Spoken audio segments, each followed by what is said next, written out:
Corée du Sud, c'est le pays le plus connecté au monde. Dans la rue ou ici dans le métro, les gens sont connectés à Internet en permanence.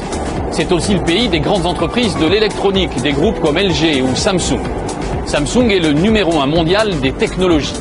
À lui seul, le groupe génère plus de bénéfices qu'Apple, Google et Microsoft réunis. Pour la première fois, les dirigeants de l'entreprise ont accepté d'ouvrir leurs portes à une équipe de télévision occidentale. C'est un voyage absolument sidérant, vous allez le voir, au cœur du miracle économique sud-coréen.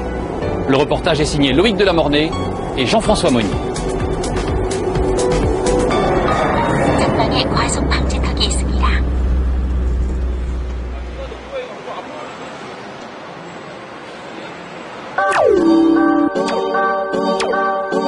Il était une fois Madame Lee, ménagère coréenne. Comme chaque matin, elle posait cette question: miroir, mon beau miroir, suis-je toujours aussi belle? Et grâce au capteur laser installé au plafond, son miroir lui répondait. Je recherche vos paramètres santé.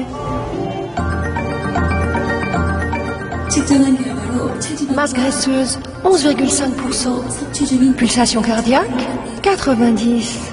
Température, 36 degrés 9. Mon miroir dit que j'ai une excellente condition physique. Madame Lee doit ensuite préparer le déjeuner et se heurte à une autre interrogation: que manger aujourd'hui?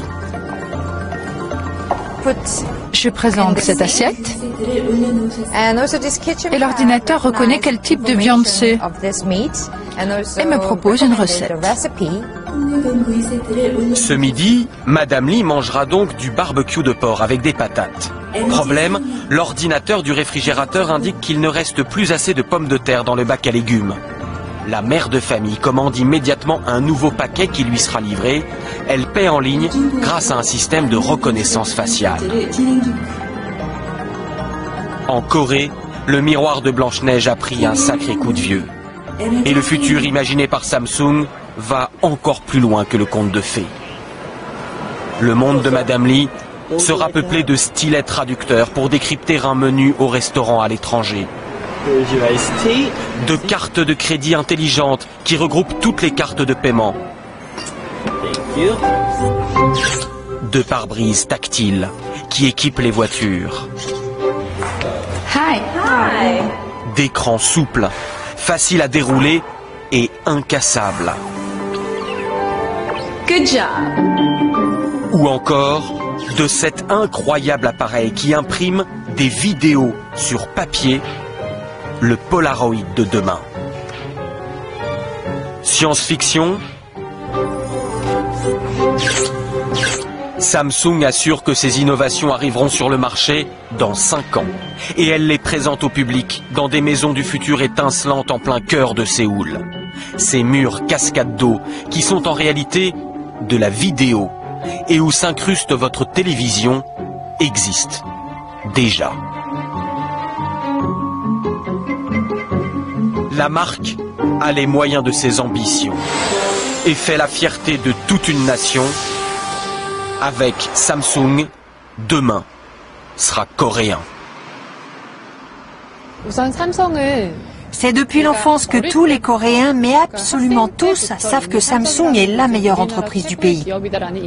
Pourquoi est-ce que tout le monde rêve d'y entrer? Parce que Samsung est parti de rien, dans un tout petit pays qui est la Corée. Et c'est devenu depuis la première entreprise high-tech du monde. Tous les gens voient dans Samsung le miracle économique coréen. Il a fallu presque 6 mois de négociations pour prendre la direction de Suwon, à 1 heure de route de la capitale.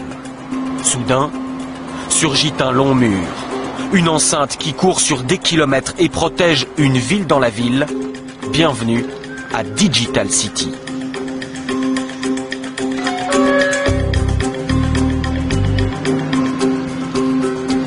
C'est la première fois qu'une caméra occidentale pénètre dans ce sanctuaire. Voici l'une des 8 villes Samsung du pays. Celle-ci est consacrée à l'électronique. Avec ses 30 000 employés, elle a la taille et la population d'une ville française de province comme Auxerre. Avec ses banques, son hôpital et sa clinique dentaire. Avec ses stades, ses bars et ses restaurants.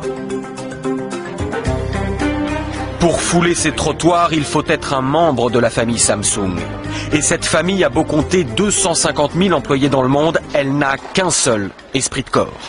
C'est ce qu'a découvert un jeune franco-belge tout juste recruté qui s'est fondu dans le moule coréen. Vous parlez coréen? Ah oui, bien sûr. Ah oui? Depuis quand? Je suis en Corée depuis 2 ans. Là. On entre dans l'entreprise comme on entre en religion. Le jeune novice a expérimenté la méthode Samsung juste après l'embauche. Pendant 3 semaines, en fait, on va dans un centre d'entraînement fermé, c'est-à-dire qu'on ne peut pas sortir, en fait. Donc week-end, jours fériés compris, on reste là. C'est assez chargé. Les cours commencent à 7h30 du matin jusqu'à 9h du soir, plus des travaux de groupe le soir, la nuit, ce qui fait que sur 3 semaines, on dort en moyenne 3-4 heures par nuit. Mais après ces efforts, voici la récompense suprême. Les 5000 jeunes embauchés chaque année se retrouvent pour une gigantesque cérémonie d'intronisation. C'est l'exaltation du collectif et l'adoubement final de l'entreprise sous le slogan géant « Fiers d'être des Samsung ».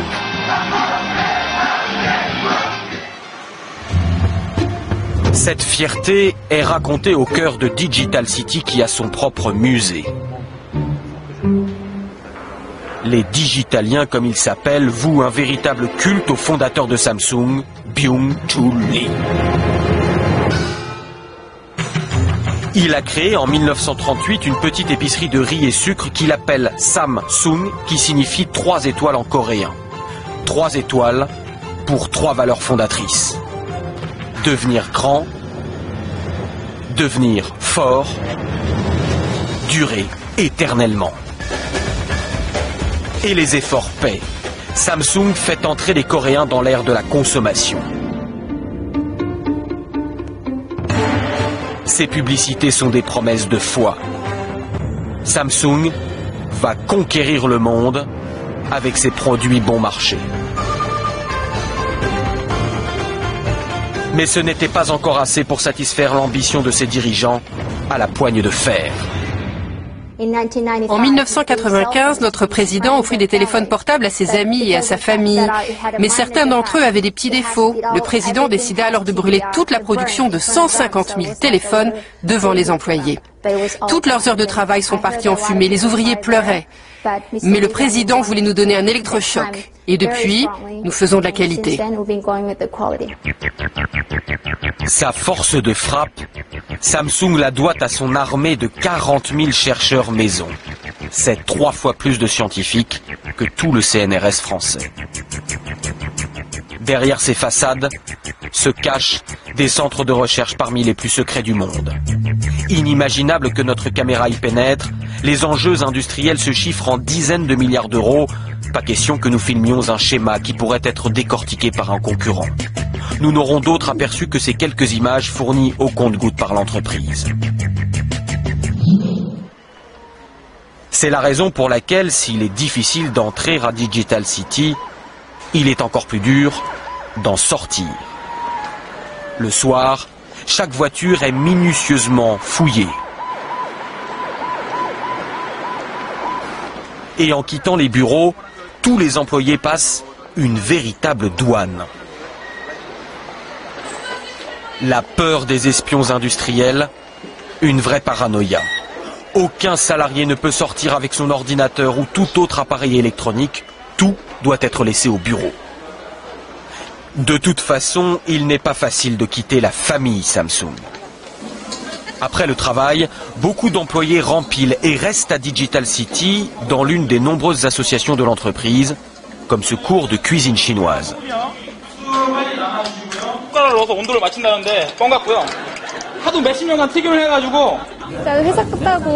C'est vrai que je pourrais rentrer à la maison et voir un peu plus ma famille. Mais là, ça me permet de rester un peu plus longtemps avec mes collègues. Du matin jusqu'au soir, ces salariés motivés ne se voient pas vivre loin de la sphère de l'entreprise. Je travaille de 9h à 18h. Après, je fais des activités comme ce cours de cuisine. Puis je retourne travailler un peu à mon bureau jusqu'à 21h environ. Après, je rentre chez moi, je retrouve ma femme et mes enfants, et une fois qu'ils sont couchés, je retravaille pour mon autre association Samsung, un club de construction de robots, jusqu'à 2h du matin. Est-il concevable d'échapper à l'emprise de l'entreprise? Car quand on travaille et se divertit chez Samsung, il est tout naturel qu'on habite chez Samsung. Voici un complexe Raimian. Un acronyme qui signifie futur, beauté, confort. Ces luxueux lotissements Samsung sont disséminés partout dans le pays. Ils sont ouverts aux salariés du groupe et à tous ceux qui ont les moyens. Les résidents sont choyés. Déplacements en véhicules électriques, services à profusion. Les enfants ont même leurs propres écoles, construites par Samsung bien sûr. Seul entorse au contrôle de la marque, les professeurs dépendent tout de même de l'éducation nationale. Nous avons rendez-vous chez la famille Nam. Ce couple de cadres avec 2 enfants a acheté ce 120 mètres carrés 700 000 €. Tout l'appartement est équipé en domotique et la technologie est telle que parfois les parents doivent appeler leur fils à la rescousse. Vas-y, Johnny, toi qui connais bien l'écran du frigo.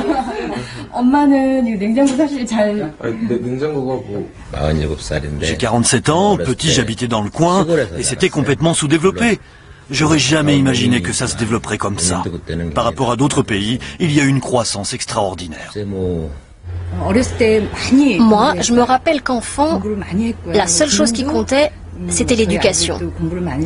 C'est grâce à ça que Samsung s'est doté de cerveau et a réussi.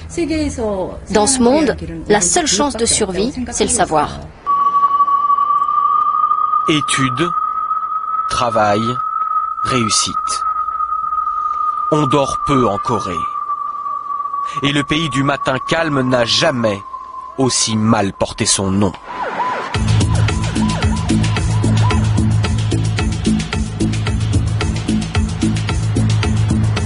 Une nouvelle journée reprend. Séoul s'éveille, vrombissante. Les Coréens travaillent 40% de plus que les Français. Et dans ce Manhattan asiatique, d'autres membres de la famille Samsung sont déjà au travail autour d'un emploi du temps en 4 lettres, SADI, l'université de design de Samsung. Le groupe a créé cette école pour trouver de nouveaux talents et doper sa créativité. Les nuits blanches passées sur les projets sont nombreuses, la sélection est rude, seule la moitié des étudiants décrocheront le diplôme. Les profs sont souvent occidentaux. Est-ce que vous voyez du volume dans cet objet? Vous voyez? Tous les étudiants ne feront pas forcément carrière chez Samsung. Mais cette école a fait des émules dans tout le pays qui forment à présent près de 30 000 jeunes designers par an. De plus en plus, les étudiants coréens sont récompensés dans les grands prix internationaux de design. On a en Corée des géants comme Samsung pour l'électronique ou LG pour l'électroménager qui créent tellement de produits que c'est pour nous un terrain de jeu extraordinaire. Et je suis fier de participer à cette nouvelle vague de designers coréens. L'université ouvre ses portes, mais les laboratoires nichés au sommet du quartier général de Samsung, beaucoup moins. Voici les tâches des designers. Là encore, interdiction de les filmer et panique de nos accompagnateurs, même si les vitres sont opaques.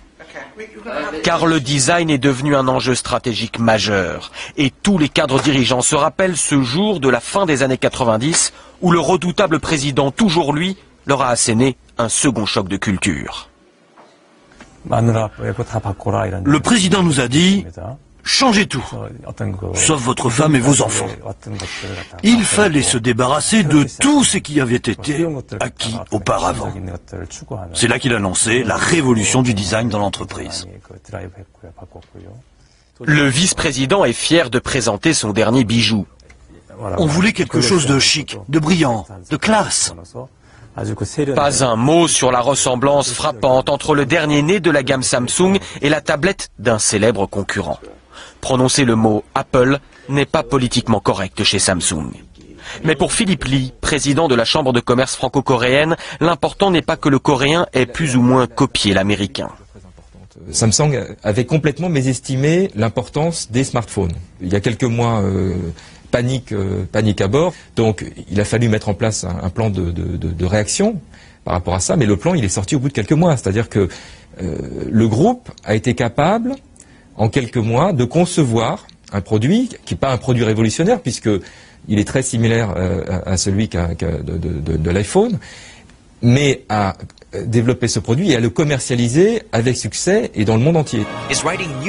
Et c'est là l'autre prouesse du groupe. Avoir changé son image, notamment dans les pays occidentaux, grâce à son marketing. Partenariats sportifs dans les plus grands événements, ou encore publicité ciblée avec des stars nationales, comme dans ce spot pour l'Australie, où Samsung s'est offert l'icône du pays, Simon Baker, l'acteur de la série du moment, Le Mentaliste.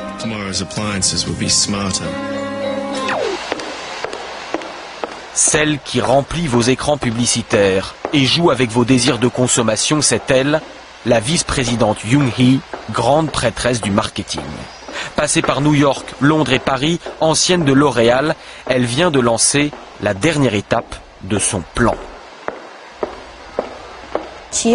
Jusqu'ici, on adaptait notre stratégie publicitaire en fonction des pays, un acteur australien pour l'Australie, etc. Mais c'est fini, désormais on va unifier la communication. Tous nos produits auront le même style, les mêmes noms, les mêmes visages, car ce sont des produits universels. Samsung est devenue une marque monde. Une marque monde qui attire désormais les talents étrangers. Mathieu, apothicaire, est né en France. Il est belge. Il a fait ses études à Cambridge et est diplômé du prestigieux MIT de Boston. Le monde s'offrait à lui, il a choisi la Corée, au grand étonnement de ses amis.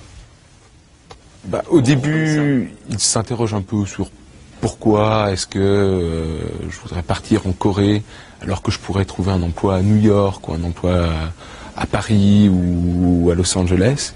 Et après environ 2 minutes et demie de discussion, ils se rendent compte très vite que c'est une opportunité énorme. Samsung prise ses profils occidentaux. Mathieu, apothicaire, fait partie d'un service spécial, les consultants internes. Sa mission est d'aller régler les problèmes dans toutes les branches du groupe avec son regard neuf d'Européen, ce qui ne l'empêche pas d'être bluffé par son pays d'accueil. Mon professeur de macroéconomie disait toujours que pour devenir un pays développé, il fallait exactement 100 ans. Il y a deux exceptions à la règle, au XXe siècle, la Corée et Israël. Samsung est le reflet de cette croissance exceptionnelle. C'est même son moteur.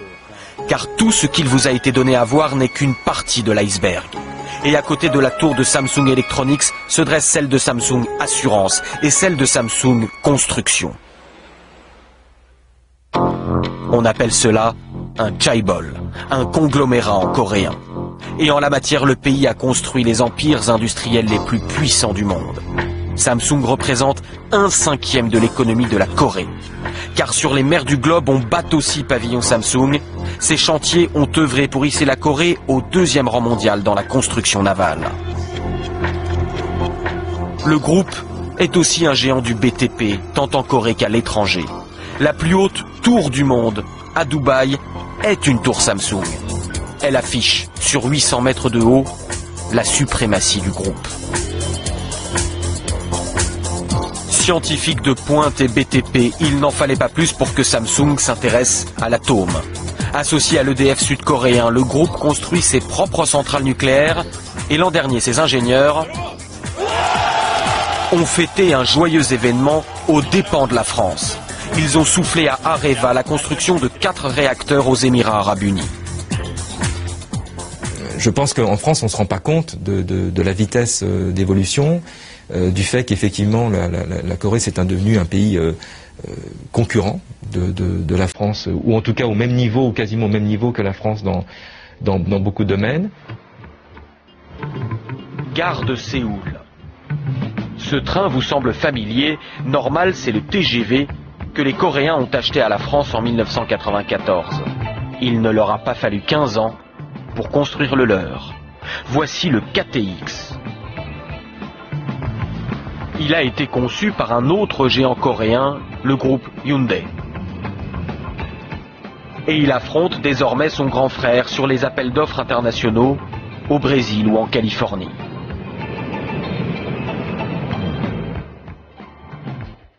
Direction le sud du pays. Le voyage de 300 km explique presque tout. Devant ces plaines mornes et sans aucune ressource naturelle, la Corée n'avait pas d'autre choix que de se surpasser en misant tout sur l'exportation. Voici Busan, deuxième ville du pays. Son port et ses dizaines de milliers de voitures Samsung Motors prêtes à l'embarquement. Mais ici, plutôt que combattre le rouleau compresseur coréen, la France a choisi de s'allier avec lui. Samsung Motors a été racheté en grande partie par Renault.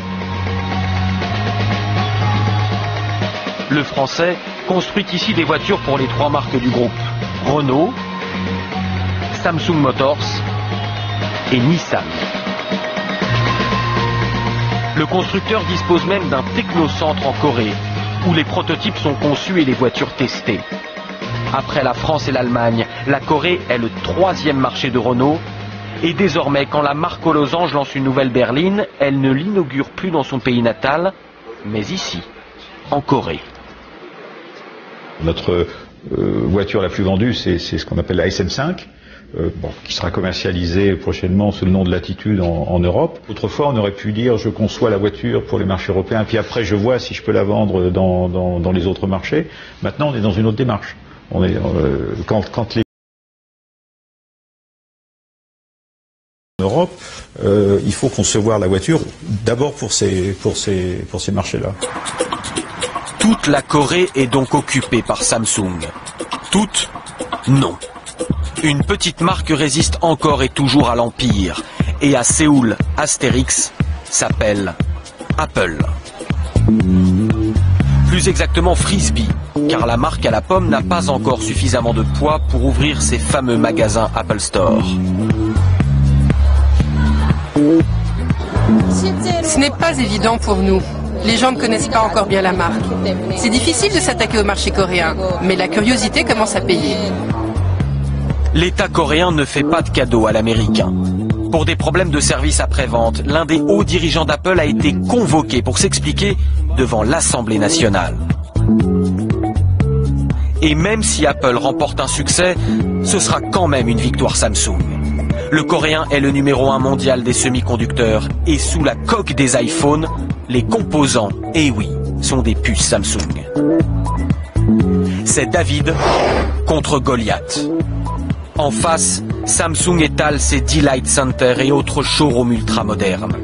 Sur les écrans des ordinateurs peu de Google, le célèbre moteur de recherche n'occupe que 5% du marché coréen. Ici, on navigue sur Naver ou Dome, considéré comme plus performant. Et avant la création de Facebook, les Coréens avaient déjà leur réseau social, Cyworld.